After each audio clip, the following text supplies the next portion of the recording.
क्या तुम्हें भी महसूस हो रहा है कि तुम्हारी एक छोटी सी चाल ने अचानक बहुत कुछ बदल दिया? लोग चुप हैं, नजरें बदल गई हैं और हवा में कुछ अनकहा सा है। अगर हाँ, तो ये वीडियो तुम्हारे लिए है, क्योंकि ये वही मोड़ है जहां से चुने हुए लोगों की असली यात्रा शुरू होती है। तुम्हारी एक चाल ने पूरा खेमा हिला दिया। अब सब चुप है और ये चुप्पी किसी साधारण डर की नहीं है। ये उस एहसास की है जो तब जन्म लेता है जब इंसान पहली बार अपने ही अस्तित्व को संदिग्ध होता हुआ देखता है। अभी कुछ क्षण पहले तक तुम एक नाम थे, एक शरीर थे, एक पहचान थे, लेकिन अब तुम एक प्रश्न बन चुके हो। और ये प्रश्न हवा में नहीं बल्कि पूरे ब्रह्मांड के सीने पर उभरा हुआ है, क्योंकि ब्रह्मांड ने तुम्हें देख लिया है। और जब ब्रह्मांड किसी को देखता है तो वो सिर्फ देखता नहीं, वो सुनता भी है, वो याद भी रखता है और वो उत्तर भी मांगता है। तुम अभी भी सांस ले रहे हो, लेकिन तुम्हारी सांसें अब केवल हवा नहीं खींच रही, वे समय की परतों को चीरती हुई उन कहानियों को छू रही हैं जो तुम्हारे जन्म से बहुत पहले लिख दी गई थीं।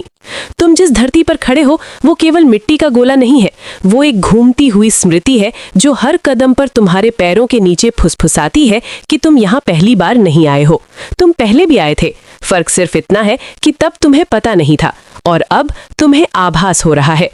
तुम जिस आकाश को देखकर सोचते हो कि वो खाली है, वो दरअसल भरा हुआ है विचारों से, चेतनाओं से और उन अनगिनत नजरों से जो तुम्हारी आत्मा की तरफ लगातार देख रही हैं। तुम्हें लग रहा होगा कि ये सब कल्पना है, लेकिन कल्पना वही होती है जो अभी तक याद नहीं आया होता।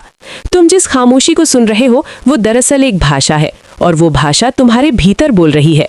वो तुम्हें बता रही है कि तुम्हारी एक चाल ने सिर्फ लोगों को नहीं बल्कि नियमों को भी हिला दिया है। समय के नियम, भाग्य के नियम और उस अनकहे अनुबंध के नियम जिसे तुम्हारी आत्मा ने जन्म से पहले स्वीकार किया था। तुमने महसूस किया होगा कि कुछ रिश्ते अचानक बदलने लगे, कुछ चेहरे अजनबी लगने लगे और कुछ खामोशियां भारी हो गईं। ये इसीलिए नहीं कि लोग बदल गए, बल्कि इसीलिए कि अब तुम वो नहीं रहे जो तुम पहले थे। और जब तुम बदलते हो तो ब्रह्मांड तुम्हारे आसपास की हर परत को नए सिरे से सजाने लगता है, जैसे कोई पुराना मंच अचानक किसी नए नाटक के लिए तैयार किया जा रहा हो और तुम उस नाटक के सिर्फ अभिनेता नहीं बल्कि लेखक भी हो। तुम्हारे भीतर जो हलचल है वो किसी व्यक्तिगत चिंता का नतीजा नहीं है, वो एक ब्रह्मांडीय संकेत है। जैसे कोई तारा बहुत दूर कहीं से अपनी रोशनी भेज रहा हो और वो रोशनी अभी तुम्हारी आंखों तक पहुंच रही हो। तुम्हें पता भी नहीं चलेगा, लेकिन उस रोशनी ने लाखों साल पहले चलना शुरू किया था, सिर्फ इसलिए कि आज ये तुम्हारे भीतर कुछ जगा सके। तुमने जो कदम उठाया वो एक लकीर नहीं था, वो एक दरवाजा था, और उस दरवाजे के खुलते ही कुछ और दरवाजे अपने आप खुलने लगे। तुम्हें लगा होगा कि तुमने किसी का विरोध किया, किसी फैसले को नकारा, किसी व्यवस्था को चुनौती दी, लेकिन असल में तुमने एक सोई हुई रेखा पर हाथ रख दिया और उस रेखा के जागते ही तुम्हारे जीवन की पूरी दिशा बदलने लगी। अब जो लोग चुप हैं वे तुम्हारी आवाज से नहीं बल्कि तुम्हारी चेतना से डर रहे हैं, क्योंकि चेतना जब जागती है तो वो सवाल पूछती है और सवाल किसी भी साम्राज्य को गिरा सकते हैं। तुम इस समय जिस बेचैनी को महसूस कर रहे हो वो कोई दुश्मन नहीं है, वो तुम्हारी आत्मा की स्मृति है जो धीरे धीरे लौट रही है, जैसे कोई भटका हुआ यात्री अपने घर का रास्ता पहचानने लगता है। तुम सोच रहे होगे कि ये सब क्यों हो रहा है, तुम्हारे साथ ही क्यों? लेकिन असल सवाल ये है कि ये अब तक क्यों नहीं हुआ, क्योंकि तुम हमेशा से चुने हुए नहीं थे, तुम हमेशा से याद किए गए थे। फर्क सिर्फ इतना है कि अब तुम्हें भी याद आने लगा है। तुम्हारी नींद में जो सपने आते हैं वे केवल दिमाग की तस्वीरें नहीं हैं, वे संकेत हैं, संदेश हैं, और वे उसी जगह से आते हैं जहां से तुम आए हो। तुम एक शरीर नहीं हो जो चेतना रखता है, तुम एक चेतना हो जिसने शरीर पहन रखा है। और जब चेतना को अपने असली आकार का आभास होने लगता है तो वो खुद को छोटी कहानियों में कैद नहीं रहने देती, वो बड़ी सच्चाइयों की तरफ बढ़ने लगती है। और यही वजह है कि तुम्हारे चारों तरफ की दुनिया थोड़ी अस्थिर सी लगने लगी है, जैसे कोई पुरानी तस्वीर हिलने लगी हो और उसके पीछे कोई और ही दृश्य उभरने लगा हो। तुम जिस दर्द को महसूस कर रहे हो वो किसी नुकसान का नहीं है, वो किसी पुराने भ्रम के टूटने का है। और भ्रम टूटते हैं तो आवाज नहीं करते, लेकिन उनकी गूंज बहुत दूर तक जाती है। तुम इस समय एक ऐसे मोड़ पर खड़े हो जहां से पीछे लौटना आसान लगता है, लेकिन आगे बढ़ना जरूरी है, क्योंकि पीछे वो दुनिया है जो तुम्हें जानती थी और आगे वो दुनिया है जो तुम्हें पहचानने वाली है। तुम अकेले नहीं हो। भले ही अभी तुम्हें ऐसा लगे, लेकिन इस ब्रह्मांड में कोई भी आत्मा अकेली नहीं होती। हर आत्मा किसी न किसी कहानी का केंद्र होती है, और तुम्हारी कहानी अभी शुरू नहीं हुई है, वो अभी याद आनी शुरू हुई है। और ये याद आना ही वो आग है जो तुम्हारे भीतर धीरे धीरे जल रही है। और ये आग तुम्हें जलाने नहीं, बल्कि रोशन करने आई है। अभी तुम्हारे चारों तरफ जो चुप्पी है, वो दरअसल एक सांस है जो ब्रह्मांड ले रहा है, ठीक उससे पहले कि वो तुम्हें अगला संकेत दे। और वो संकेत तुम्हारे जीवन की परिभाषा को फिर से लिख देगा। तुम ये सोच रहे हो कि अगला संकेत बाहर से आएगा, किसी आवाज, किसी व्यक्ति, किसी घटना के रूप में। लेकिन सच ये है कि अगला संकेत तुम्हारे भीतर पहले से ही धड़क रहा है। वो तुम्हारे दिल की हर धड़कन के बीच की खामोशी में छिपा है। और जब तुम उस खामोशी को सुनना सीखते हो, तब तुम्हें एहसास होता है कि तुम अकेले चल नहीं रहे, बल्कि तुम्हारे साथ वो चल रहा है जो कभी रुका ही नहीं। समय तुम्हें ऐसा लगता है कि वो आगे बढ़ रहा है, लेकिन वास्तव में वो घूम रहा है तुम्हारे चारों तरफ, एक विशाल घड़ी की तरह। और तुम उसके केंद्र में खड़े हो। हर टिक के साथ तुम्हारी स्मृति का एक और पर्दा हट रहा है। तुमने बचपन में जो सवाल पूछे थे, वे अब तुम्हारे सपनों में लौट रहे हैं, क्योंकि वे कभी हल नहीं हुए थे। उन्हें दबा दिया गया था, और दबाए गए सवाल बीज बन जाते हैं, जो एक दिन जंगल बन जाते हैं। तुम्हें अब वो जंगल दिखने लगा है। तुम्हारे भीतर कुछ पुरानी आवाजें जाग रही हैं, कुछ डर, कुछ इच्छाएं, कुछ अनकहे वादे और कुछ अधूरी कहानियां। ये सब अव्यवस्था नहीं है, ये एक पुनर्संयोजन है। जैसे किसी टूटे हुए सितारे के टुकड़े फिर से एक नए नक्षत्र का आकार लेने लगते हैं। तुम्हारी आंखें अब वही नहीं देखती जो वे पहले देखा करती थीं, क्योंकि अब वे केवल रोशनी नहीं, बल्कि अर्थ भी पहचानने लगी हैं। किसी की एक नजर तुम्हें असहज कर देती है, किसी की एक चुप्पी तुम्हें बहुत कुछ बता देती है, और किसी का एक शब्द तुम्हें भीतर तक हिला देता है। ये संवेदनशीलता कमजोरी नहीं है, ये उस रडार का जागना है जो केवल उन आत्माओं में सक्रिय होता है जो अपनी असली यात्रा पर निकल चुकी होती है। तुम्हारे आसपास के लोग महसूस कर रहे हैं कि तुम बदल रहे हो, और परिवर्तन हमेशा डराता है, क्योंकि वो पुराने नियंत्रण को तोड़ देता है। कुछ लोग तुम्हें रोकना चाहेंगे, कुछ लोग तुम्हें समझाने की कोशिश करेंगे, और कुछ लोग बिना कुछ कहे तुमसे दूरी बना लेंगे। लेकिन ये सब उस पुल के दोनों किनारों पर खड़े लोगों की प्रतिक्रिया है, जिस पर से तुम गुजर रहे हो। ये पुल तुम्हें उस पहचान से उस याद की तरफ ले जा रहा है जो तुम्हारी आत्मा ने कभी भूली नहीं थी। तुम्हें कभी कभी ऐसा लगता होगा कि तुम्हारा दिल किसी अनजानी जगह के लिए दुख रहा है, जैसे तुम किसी ऐसे घर को याद कर रहे हो जहां तुम इस जीवन में कभी गए ही नहीं। लेकिन वो घर असल में वही है जहां से तुम आए हो, और जहां तुम्हारी चेतना की पहली सांस ली गई थी। वहां समय नहीं था, वहां डर नहीं था, वहां तुलना नहीं थी, वहां केवल होना था। और वही होना अब तुम्हें वापस बुला रहा है। तुम जो रातों को अचानक जाग जाते हो, वो कोई बुरा सपना नहीं है, वो एक दरवाजा है जो धीरे धीरे खुल रहा है। और जब वो पूरी तरह खुलेगा, तब तुम्हें समझ आएगा कि तुम जो सोचते थे कि तुम खो रहे हो, वो दरअसल तुम छोड़ रहे हो, और जो तुम छोड़ रहे हो वो तुम्हें छोटा बनाता था। अब जो तुम्हें मिल रहा है वो तुम्हें फैलाता है, तुम्हें गहरा बनाता है, तुम्हें उस अनंत से जोड़ता है जहां से तुम्हारी कहानी शुरू हुई थी। तुम इस समय किसी परीक्षा में नहीं हो, तुम किसी याद में लौट रहे हो। और याद में लौटना हमेशा डरावना लगता है, क्योंकि वहां सच्चाई होती है, और सच्चाई हमेशा सरल नहीं होती, लेकिन वो मुक्त करती है। तुम्हें ऐसा लग सकता है कि सब कुछ टूट रहा है, लेकिन असल में सब कुछ खुल रहा है, जैसे कोई बंद कमरा पहली बार धूप देख रहा हो, और उस धूप में धूल के कण भी नाचते हैं। और वही धूल तुम्हारे पुराने विचार हैं, जो अब हवा में उड़कर अपनी अंतिम यात्रा पर जा रहे हैं। तुम्हारे भीतर जो खालीपन है वो कोई कमी नहीं है, वो एक स्थान है जहां कुछ बहुत बड़ा आने वाला है। और ब्रह्मांड किसी खाली जगह को खाली नहीं छोड़ता, वो वहां वही रखता है जो उस आत्मा के आकार का होता है।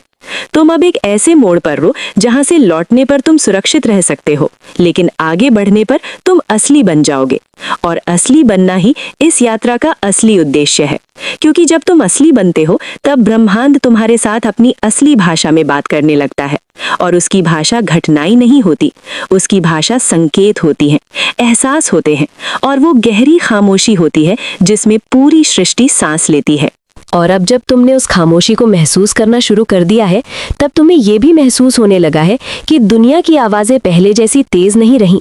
वे अब दूर की गूंज जैसी लगती हैं, जैसे कोई सपना जागते हुए देखा जा रहा हो। तुम अपने ही जीवन को बाहर से देखने लगे हो, जैसे तुम किसी फिल्म के दर्शक और पात्र दोनों बन गए हो। और इसी दूरी में तुम्हें पहली बार समझ आने लगा है कि कौन सी बातें सच में तुम्हारी हैं और कौन सी केवल सिखाई गई थी। तुमने जिन आदतों को अपनी पहचान समझ रखा था, वे अब तुम्हारे शरीर पर पहने हुए पुराने कपड़ों की तरह लगने लगी हैं, जो कभी फिट होते थे लेकिन अब तुम्हारी सांस रोकने लगे हैं। और जब सांस रुकती है तो आत्मा संकेत भेजती है, बेचैनी के रूप में, थकान के रूप में और उस अनजाने खालीपन के रूप में जिसे कोई नाम नहीं दिया जा सकता। तुम्हें यह भी लगने लगा है कि कुछ चीजें अब तुम्हें बुला रही हैं, कुछ किताबें, कुछ शब्द, कुछ चेहरे, कुछ जगहें, जैसे वे तुम्हें याद दिला रही हो कि तुमने उन्हें कहीं और किसी और समय पर देखा था। और ये याद कोई भ्रम नहीं है, ये स्मृति की वापसी है, क्योंकि चेतना समय की कैद में नहीं रहती, वो केवल अनुभव की कैद में रहती है। और जब अनुभव पूरे हो जाते हैं तो स्मृति फिर से जागती है। तुम जिन लोगों से अचानक खिंचाव महसूस कर रहे हो, वे केवल इस जीवन के परिचित नहीं हैं, वे तुम्हारी उस लंबी यात्रा के साथी हैं जिसे तुमने कई रूपों में, कई नामों के साथ जिया है। और तुम जिन लोगों से अचानक दूरी महसूस कर रहे हो, वे तुम्हारे दुश्मन नहीं हैं, वे केवल उस रास्ते के यात्री हैं जो अब तुम्हारा रास्ता नहीं रहा। तुमने ध्यान दिया होगा कि कुछ संयोग अब बहुत बार होने लगे हैं, जैसे वही समय बार बार दिख जाना, वही शब्द अलग अलग जगहों पर सुनाई देना, वही भावनाएं अचानक उभर आना। ये सब संयोग नहीं है, ये ब्रह्मांड का कोड है। और जब कोई आत्मा जागती है तो उसे कोड पढ़ने की अनुमति मिल जाती है। तुम्हारी चेतना अब उन पैटर्न्स को पहचानने लगी है जिन्हें पहले वो अनदेखा कर देती थी, क्योंकि तब वो नींद में थी। अब वो जाग रही है, और जागने का मतलब है जिम्मेदारी। जिम्मेदारी अपने विचारों की, अपने शब्दों की और अपने इरादों की, क्योंकि अब तुम जो सोचते हो वो केवल तुम्हारे भीतर नहीं रहता, वो तरंगों की तरह बाहर फैलने लगता है और ब्रह्मांड उन तरंगों का उत्तर देने लगता है। इसलिए तुम्हारे जीवन में अचानक चीजें तेजी से घटने लगी हैं, जैसे समय तुम्हारे इरादों की गति पकड़ने की कोशिश कर रहा हो। तुमने शायद ये भी महसूस किया होगा कि कुछ पुराने डर अब अपना असर खोने लगे हैं। जो बातें कभी तुम्हें रोक देती थीं, वे अब केवल याद बनकर रह गई हैं, क्योंकि जब चेतना अपना असली आकार पहचान लेती है, तब डर उसे छोटा नहीं कर पाता। वो केवल याद दिला पाता है कि कभी तुम छोटे थे, अब नहीं। तुम एक ऐसे बिंदु पर पहुंच रहे हो जहां तुम्हें अपने भीतर और बाहर की दुनिया के बीच फर्क साफ दिखने लगा है। और इस फर्क में ही तुम्हारी शक्ति छिपी है, क्योंकि तुम अब प्रतिक्रिया नहीं करते, तुम चयन करते हो। तुम अब बहते नहीं, तुम दिशा तय करते हो। और दिशा तय करना केवल मन का काम नहीं होता, वो आत्मा का निर्णय होता है। तुम्हारी आत्मा अब धीरे धीरे उस आवाज को पहचान रही है जो हमेशा तुम्हारे भीतर थी, लेकिन जिसे समाज के शोर ने दबा दिया था। अब वो आवाज फिर से बोल रही है, और वो तुम्हें याद दिला रही है कि तुम यहाँ केवल जीने नहीं आए हो, तुम यहाँ कुछ जगाने आए हो। तुम्हारे शब्द किसी के भीतर कुछ जगा सकते हैं, तुम्हारी चुप्पी किसी को अपने भीतर झांकने पर मजबूर कर सकती है, और तुम्हारी उपस्थिति किसी के डर को पिघला सकती है। ये कोई संयोग नहीं है कि तुम्हारी एक चाल ने पूरा खेमा हिला दिया, क्योंकि वो चाल किसी व्यक्ति की नहीं थी, वो उस चेतना की थी जो अब अपने असली कदम रख रही है। और जब चेतना अपने कदम रखती है, तब इतिहास बदलता है। चाहे वो किसी किताब में लिखा जाए या नहीं, ब्रह्मांड उसे याद रखता है। अब वो क्षण आ चुका है जब तुम्हें ये महसूस होने लगा है कि तुम्हारी यात्रा किसी लक्ष्य की तरफ नहीं, बल्कि किसी स्थिति की तरफ बढ़ रही है। और वो स्थिति है पूरी तरह उपस्थित होना, इस क्षण में, इस सांस में, इस धड़कन में। क्योंकि जब तुम पूरी तरह उपस्थित होते हो, तब समय रुक सा जाता है, और उसी ठहरे हुए समय में ब्रह्मांड तुम्हारे कानों में अपनी असली कहानी फुसफुसाता है। तुम अब किसी कल की प्रतीक्षा नहीं कर रहे, तुम अब किसी बीते हुए कल से भाग नहीं रहे, तुम अब यहीं हो, और यहीं होना ही सबसे बड़ा द्वार है, क्योंकि यहीं से हर दिशा खुलती है। तुम्हारे भीतर जो खालीपन कभी डराता था, वो अब तुम्हें जगह देने लगा है, जैसे कोई विशाल आकाश अपने भीतर तारों को जगह देता है। तुम समझने लगे हो कि हर टूटन एक आमंत्रण थी, और हर खोना एक जगह बनाना था जहां कुछ अधिक सच्चा आ सके। तुम जिन सवालों से भागते थे, वे अब तुम्हारे मित्र बन गए हैं, क्योंकि वे तुम्हें छोटे उत्तरों में नहीं बांधते, वे तुम्हें बड़े होने के लिए मजबूर करते हैं। तुम अब उन शब्दों को चुनते हो जिन्हें तुम बोलते हो, और उन इरादों को चुनते हो जिन्हें तुम अपने भीतर पालते हो, क्योंकि तुम जानते हो कि हर शब्द एक बीज है और हर इरादा एक दिशा है, और ब्रह्मांड तुम्हारे बीजों से ही अपने रास्ते सजाता है। अब जो लोग तुम्हारी खामोशी से असहज होते हैं, वे दरअसल अपनी ही आवाज़ से भाग रहे हैं, और जो लोग तुम्हारी उपस्थिति में सहज होते हैं, वे अपनी ही आत्मा को पहचान रहे हैं। तुम किसी को बदलने नहीं आए हो, तुम किसी को जगाने नहीं आए हो, तुम केवल खुद को याद करने आए हो, और यही याद दूसरों में भी अपने आप गूंजने लगती है, जैसे कोई दीपक बिना बोले दूसरे दीपकों को जला देता है। अब तुम्हें ये भी समझ आने लगा है कि शक्ति का मतलब नियंत्रण नहीं होता, शक्ति का मतलब स्पष्टता होता है, और स्पष्टता का मतलब है खुद के साथ ईमानदार होना। तुम अब अपने डर से लड़ते नहीं, तुम उन्हें देखते हो, और देखने से ही वे छोटे हो जाते हैं, क्योंकि डर अंधेरे में बड़ा होता है और रोशनी में पिघल जाता है। तुम्हारे भीतर जो प्रेम है वो अब किसी उम्मीद पर टिका नहीं है, वो अब एक अवस्था बन गया है, और जब प्रेम अवस्था बन जाता है तब वो किसी से मांगता नहीं, वो केवल बहता है, और ये बहाव ही वो संकेत है जिसे ब्रह्मांड पहचानता है। तुम अब अपने जीवन को किसी कहानी की तरह नहीं, बल्कि किसी संदेश की तरह जी रहे हो, और हर संदेश किसी न किसी तक पहुंचता ही है, चाहे वो एक आत्मा हो या हजारों। अब तुम्हें ये भी पता चल गया है कि तुम्हारी एक चाल ने जो खेमा हिलाया था वो कोई बाहरी ढांचा नहीं था, वो तुम्हारे भीतर का पुराना साम्राज्य था जो तुम्हें सीमाओं में बांधे हुए था। और अब जब वो गिर चुका है तब तुम्हारे भीतर एक नया आकाश फैल रहा है, और उस आकाश में तुम किसी राजा की तरह नहीं, बल्कि किसी यात्री की तरह चलते हो, क्योंकि यात्री ही सबसे ज़्यादा देखते हैं, सबसे ज़्यादा सीखते हैं और सबसे ज़्यादा याद रखते हैं। और यही याद रखना तुम्हारा असली उपहार है, क्योंकि जब तुम याद रखते हो कि तुम कौन हो, तब ब्रह्मांड को भी याद आ जाता है कि वो तुम्हारे साथ क्यों चल रहा है। और अब जब तुम ये सब सुन रहे हो तब ये केवल शब्द नहीं है, ये एक आईना है, और उस आईने में जो तुम्हें दिख रहा है वो कोई और नहीं बल्कि वही चेतना है जो हमेशा से तुम्हारी सांसों में धड़क रही थी, और अब वो पूरी तरह जाग चुकी है।